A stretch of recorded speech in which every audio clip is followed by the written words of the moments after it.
Acid rain is any form of precipitation with high levels of nitric and sulfuric acid. It happens when the rain becomes acidic due to some pollutants in the environment. For your information, actually the pH for rain is around 5 to 6, which is slightly acid, but acid rain has a pH of 4.2 to 4.4. Let's move on. There are two types of deposition, which are wet deposition and dry deposition.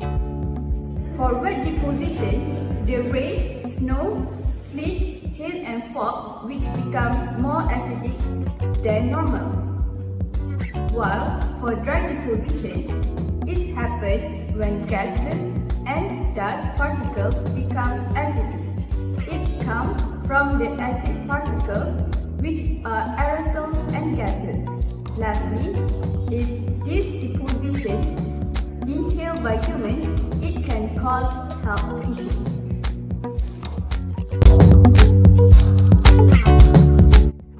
What is acidity? Acidity is an amount of acid in a substance that is usually measured using pH scale. The acidity of rainwater comes from the natural presence of three substances, which is nitric oxide, carbon dioxide, and sulfur dioxide found in the troposphere. Carbon dioxide is present in the greatest concentration, thus it contributes the most natural acidity of rainwater. Next, how does it get into the air? There are two reasons. The reason is by natural sources and human activities.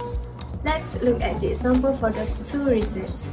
For natural sources, acidity gets into the air from eruptions of volcanoes and vegetables rotting. Then, for human activities, it gets from releasing gases from factories and also from vehicles. Now, let's look at the hydrogen ion in acid rain. Hydrogen ion is the characteristic ion present in acid rain.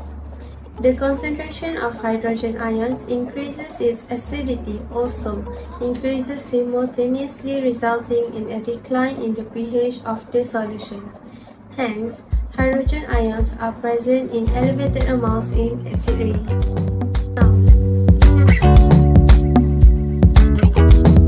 Next, I will explain to you how rain can be acidic. Land needs sulfur to cool, which is obtained from potassium sulfate that is present in salt. Sulfur is one of the essential nutrients that is required for the adequate growth and development of the plants. The sulfur devoted to the roots, as the roots are sulfur atom points, while the carbon devoted to the leaf. Carbon is used for plant growth and respiration. After a million years, the plants eventually die and turns into coal. The sulfur atom and carbon atom remain. Sulfur dioxide and carbon dioxide will release to the atmosphere. When the sunlight hits the gases, a chemical reaction takes place which the sulfur dioxide will merge with more oxygen to form sulfur trioxide. In the end, sulfur trioxide will mix with the rainwater that will produce sulfuric acid. One example of human activities that turn rain to acidic is when our car release nitrogen oxide to the atmosphere, they will reach more oxygen and mix with rainwater and form nitric acid.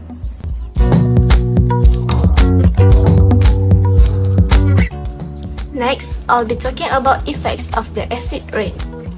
Acid rain is extremely damaging to crops, plants, and animals. It wipes out the nutrients necessary for plant development and survival. Acid rain has an impact on agriculture because it changes the makeup of the soil. Example of the effects of the acid rain is the famous building, that is Taj Mahal.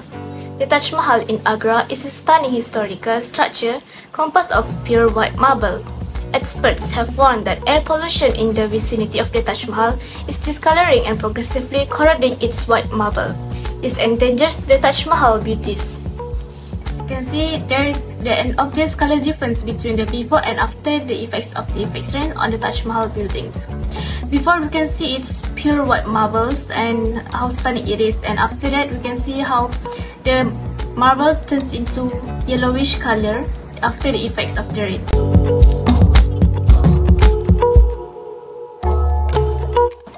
There are indeed a few ways on how to prevent the effects of acid rain from happening.